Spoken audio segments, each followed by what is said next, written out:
ñani bokki petit kotok li ko wër olof njaay ne ki ko mën ak ki koy jéem duñu benn moo jëm ñali le 15 mai sëñ Fallou lig li ko laay ka jëlee woon abbe jama kun Casamance delloo si ko Ndakaaru ànd ak moom ni ko jàmmi Sénégal laa bëgg waaw lii def ne fukki fan ak juróom ci weeru mai laa jëm ñani muy lutte traditionnelle teg fa 7 millions ñu sëñ Fall lig ni ko laa mu ni ndey faatu Adama Jali ndaanaan ko mag bi nga xam ni lu may ñett ak Xadi Juuf daan waxi moo koy suul waaye kan moo koy tëgg Maodo Faye doo ci wedde Doudou Ndiaye Mbengue doom si tam may sa Ndiaye gawlo bi day ñëw waaye xam ngeen ni bés bi Ama Baldé mi nga xam ni moo war a dajeeg Modou Lo day dikk bàkku si ñu ni li kooko dara jaale mu ni Maguette Sène maire Malicounda ndaanaan boobu nga xam ni département Mbour moo ca man rafetal ab liggéeyam gëm président Macky Sall waaye gëm Petite Côte moom la Luc Nicolas di delloo njukkal ànd ak waa ñani dégg leen seen baaraam ma dem te ñëw jaay gaa yi Luc Nicolas fu la ndaanaan di jaar xaw ma ko c'est ça la réalité ba moyaar ndax loo mais xaada am sorry.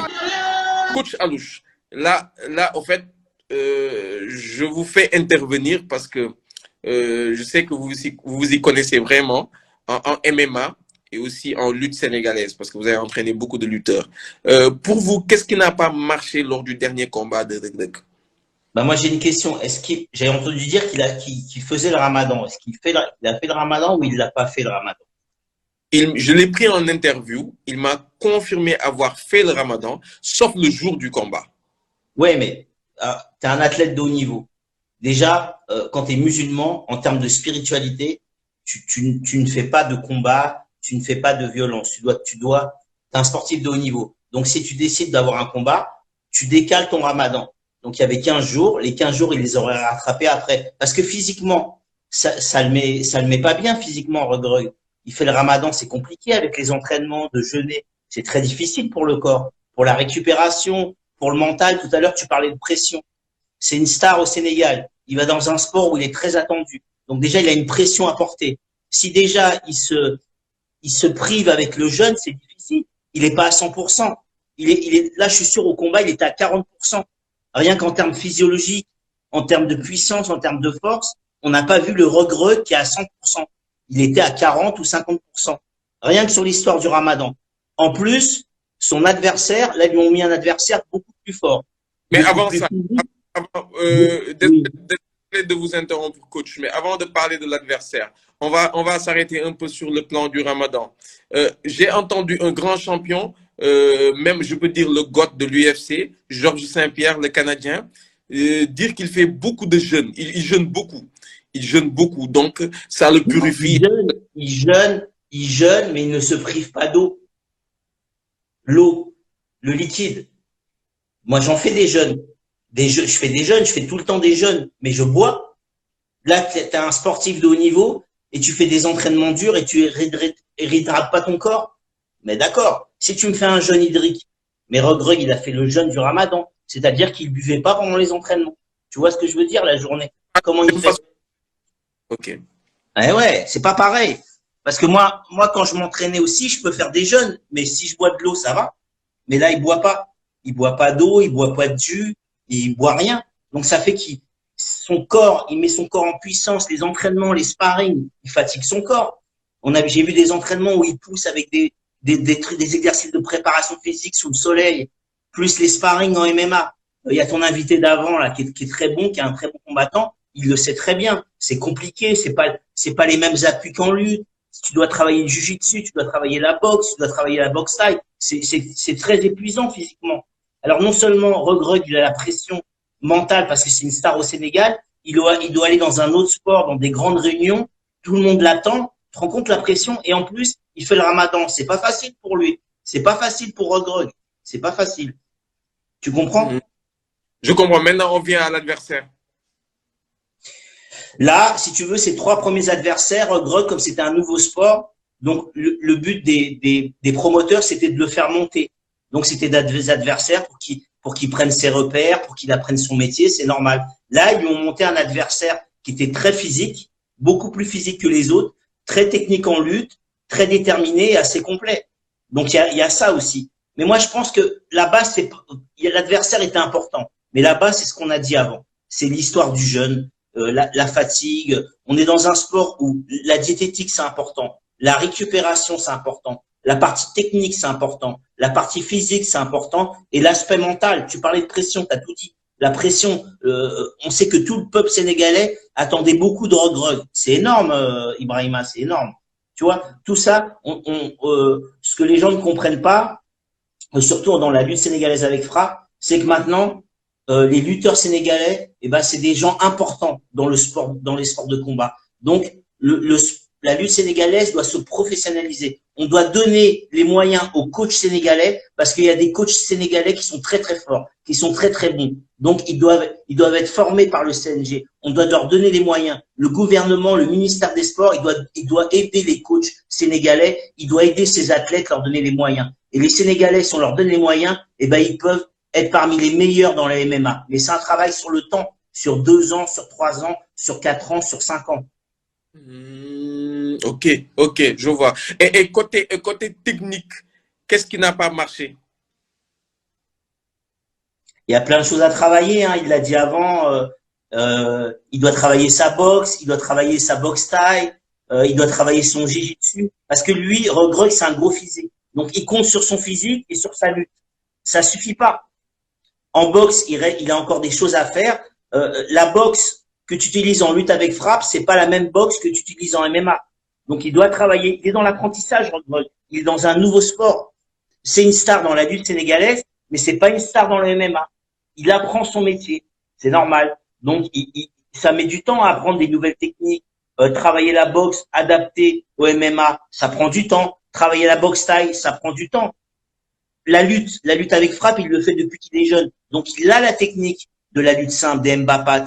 La lutte avec frappe, c'est pareil. Mais le MMA, ça fait pas longtemps, ça fait 1 an. Ça fait 1 an qu'il fait du MMA. Donc, il faut tout réapprendre, tu vois. Ça met du temps. Et là, tu es sur plusieurs sports. Tu es sur la boxe taille, sur la boxe anglaise, sur les jiu-jitsu, sur la lutte simple, tu vois, la lutte gréco-romaine. Enfin, il y a plein de techniques. Plus la préparation physique qui est pas la même. Est-ce qu'aujourd'hui, il y a un sacrifice à faire pour Reug et son staff rejoindre un club de MMA pendant une longue période, 6 mois, 7 mois? Oui. Soit il va aux États-Unis, soit il va chez des spécialistes aux États-Unis, soit il va en France, soit il va en Angleterre, soit il va en Russie, ou soit il fait des voyages, il fait des stages. Il fait, je sais pas, je te donne un exemple, 1 mois chez Rabbit, par exemple, 1 mois à Las Vegas, au sein d'un grand club d'UFC ou à Miami, à Londres ou en France. Voilà, il doit tourner et apprendre son métier. Bien sûr qu'il y a des sacrifices. Et là, il y a une telle pression médiatique, on lui met une telle pression médiatique à Reug que les gens ils croient qu'il peut défier Ngannou, qu'il peut défier le top 10. Non, il doit apprendre son métier. Oui, dans la lutte sénégalaise avec frappe, il fait partie du top 10, mais pas dans le MMA. Dans le MMA, c'est un nouveau sport. Il doit apprendre. Il a le talent, hein. Il a le potentiel. C'est quelqu'un qui comprend vite, mais il faut lui laisser le temps. Il faut qu'il apprenne. Donc, tu as raison. Il doit faire le sacrifice d'aller à l'étranger, apprendre son métier. Parce que tu sais très bien que dans le MMA, au Sénégal, il n'y a pas encore les infrastructures nécessaires. Et justement, des médias comme toi ou le gouvernement, vous devez pousser à ça pour qu'il y ait des écoles de MMA et qu'on donne les moyens aux Sénégalais de développer le MMA à Dakar. Ok, c'est parfait. Aujourd'hui, on a vu aussi Reug dans une situation assez complexe avec son adversaire. À chaque fois, il essayait de tenir le short de son adversaire. Est-ce qu'aujourd'hui, la lutte sénégalaise qui est importée dans le MMA, est-ce que Reug ne doit même pas revoir sa forme de lutte? Oui, c'est pas du tout la même chose. C'est pas les mêmes vêtements. Tu vois, c'est pas les mêmes vêtements qu'on lutte avec frappe. C'est pas les mêmes règles. Ça n'a rien à voir. Bien sûr qu'il doit revoir. Tu sais, il travaille beaucoup la lutte gréco-romaine qu'on travaille aux États-Unis ou qu'on travaille en Russie. Tu vois, c'est pas du tout les mêmes techniques. Il y a des techniques qui se ressemblent, mais c'est pas les mêmes attaques quand tu attrapes quelqu'un. C'est totalement différent. En fait, je voulais en venir à ça. Est-ce que les Sénégalais sont les meilleurs lutteurs au monde? Non, on peut pas dire ça. On peut dire qu'il y a un gros potentiel. Ils sont les meilleurs lutteurs dans leur forme de lutte. Mais sinon, il y aurait eu des médailles. Est-ce qu'il y a des médailles d'or aux Jeux Olympiques? Est-ce qu'il y a un Sénégalais qui a gagné une médaille d'or ou une médaille d'argent ou une médaille de bronze en lutte gréco-romaine? La lutte gréco-romaine, c'est pas la lutte simple. C'est pas la lutte avec frappe. Moi, je l'ai toujours dit, au Sénégal, si on donne les moyens aux Sénégalais, si les gouvernements mettent des infrastructures, écoute-moi bien, le Sénégal, dans tous les sports, il ramène des médailles d'or. Il y a un potentiel énorme sur la génétique, sur l'envie, sur le potentiel des Sénégalais. C'est énorme. Ils se rendent même pas compte. Vous avez un gouvernement qui se rend pas compte du potentiel qu'il y a. Regarde tous les Sénégalais qui jouent au foot, au basket et qui sont à l'étranger et qui sont formés là-bas, ils réussissent. Donc ça veut dire que c'est les Sénégalais dans leur cœur, dans leur génétique, et ben c'est des vrais athlètes. Mais au Sénégal, il n'y a pas les infrastructures nécessaires. Très important. Est-ce que c'était une bonne idée de faire combattre Reug Reug en 2 combats en l'espace de 3 semaines? Comme son premier combat était court, oui, mais l'erreur, moi je vais insister sur ça, hein, Ibrahima, parce que je pense que tu m'as parlé, oui, le ramadan, non, le jeûne avec de l'eau, oui, et des jus d'orange, mais le jeûne comme le ramadan, non, tu fais pas. Un athlète de haut niveau, il fait pas le ramadan, on n'est pas dans le football, là, on est dans un sport de combat. C'est-à-dire que les entraînements, c'est du contact tous les jours. Tous les jours, il y a du sparring ou tous les 2 jours. Il y a 2 ou 3 entraînements par jour. Et tu bois pas d'eau, mais tu fragilises ton corps. Je te dis, Reug Reug, physiquement, je te parle même pas de la technique. Physiquement, il était à 50%, voire à 40%. C'est physiologique, tu peux rien faire. Il aurait pu attendre les 15 premiers jours, tu vois, et après son combat, faire 15 jours et rattraper les 15 jours après, tu vois. Et tu sais très bien que quand on fait le ramadan, on est dans la spiritualité. Et la spiritualité, on mélange pas avec des sports de combat. C'est autre chose. La spiritualité, c'est la spiritualité. Ça, on peut pas, moi, dans ma famille, il y a des musulmans, on mélange pas les choses. Ma dernière question, est-ce que Reug Reug a assez étudié son adversaire? On dirait que non. Est-ce que c'est son rôle ou bien le rôle du staff d'étudier l'adversaire? Non, c'est le rôle du staff. C'est le staff. Aujourd'hui, on a la chance d'avoir des vidéos, d'avoir YouTube. On tape le nom de l'adversaire, on regarde, on analyse des tactiques, on analyse des stratégies à adapter.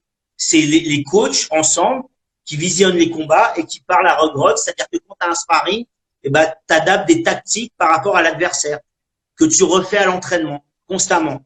Comme j'avais fait avec Jordan contre Forza, comme j'avais fait avec Eumesen contre Gris Bordeaux, comme j'ai fait avec Coria Serigne contre Libidor, comme j'ai fait avec Malik Niang contre Saties, on établit des stratégies et on regarde des vidéos. Ça, c'est important.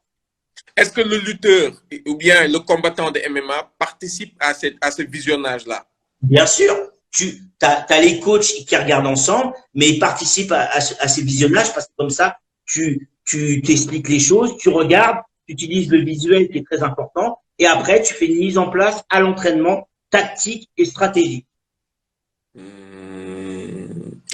Il y a une question qui me fait rire. Hein? Est-ce que Reug va se marier? Ah, bah, tu sais, le mariage, ça permet de t'apaiser, de te stabiliser, d'être plus serein. Après, chacun est libre de faire comme il veut. Mais si c'est un mariage d'amour ou un mariage posé avec une fille qui est bien, qui est religieuse, qui est spirituelle, ça te pose. Dans la vie d'un homme, ça te pose. C'est important aussi. Et Ibrahima, est-ce que Ibrahima doit se marier? Ah oui, Ibrahima, tu dois te marier, ça c'est vrai. Ils ont raison. T'es trop beau gosse. Ibrahima, il a trop de copines, c'est pas bon ça. Maintenant, t'es un gros patron, tu dois te poser. Ah, je vais raccrocher tout de suite alors, parce que tu commences à expliquer des choses là. Bah, de toute façon, je pense qu'on a dit beaucoup de choses intéressantes. Exactement. Voilà. Très d'ailleurs. Et j'en profite pour souhaiter une bonne fin de Ramadan à tous les Sénégalais. Et je voudrais aussi rendre un grand hommage au père de Ibrahima qui est décédé parce que c'est un de mes amis. Donc, toutes mes condoléances encore, Ibrahima. Et pour lui, je vais faire un jeûne d'1 semaine là, pendant le Ramadan, la dernière semaine pour mon père. Parce que c'est vraiment un grand monsieur. Voilà. Ah, merci. Machallah, vraiment. Ça fait plaisir à nous tous. Hein, c'est vrai que c'était ton ami. Vous vous appelez quoi? Le terme que je ne maîtrise. C'était quoi le terme là? Aldo Motion, je sais pas quoi là. Aldo Motion, c'est un acteur français de sa génération qui était populaire et qu'il aimait bien. Donc on taquinait toujours ensemble quand on se voyait dans ton quartier. Merci beaucoup. En tout cas, ça fait plaisir, coach Alouche. Bah ouais, c'était pas prévu. On a improvisé, mais on s'est bien débrouillé comme d'habitude. Ah ouais, quand même. Diamak Salam, un grand coucou à tous les Sénégalais et bonne fin de Ramadan. Au revoir. Machallah, machallah. bokki Sénégal amateur yi lamb yi bokki fi ñani bokki Petite Côte ak li ko wër Olof Njaay ne ki ko mën ak ki koy jéem duñu benn kan moo jëm ñaling le 15 mai sëñ Fallou lig li ko laay ka jëlee woon abbe jama kun Casamance delloo si ko Ndakaaru ànd ak moom ni ko jàmmi Sénégal laa bëgg waaw lii def ne fukki fan ak juróom ci weeru mai laa jëm ñani muy lutte traditionnelle teg fa ñetti millions ñu sëñ Fall lig ni ko laa mu ni Ndey Faatu Adama Jali ndaanaan bu mag bi nga xam ni lu may def ak Xadi Juuf daan waxi moo koy suul waaye kan moo koy tëgg Maodo Faye doo ci wedde du Njaay Mbeng doom si tam may sa Njaay gawlo bi day ñëw waaye xam ngeen ni bés bi Ama Baldé mi nga xam ni moo war a dajeeg Modou Lo day dikk bàkku ci ñu ni lig kooko dara jaale mu ni Maguette Sène meeru Malicounda ndaanaan boobu nga xam ni département Mbour moo ca man rafetal ab liggéeyam gëm président Macky Sall waaye gëm Petite Côte moom la lig Nicolas di delloo njukkal ànd ak waa ñani dégg leen seen baaraam ma dem te ñëw ceey gaa yi lig Nicolas fu la ndaanaan di jaar xaw ma ko c'est ça la réalité ba moyaar ndax loo mais xaada am sorry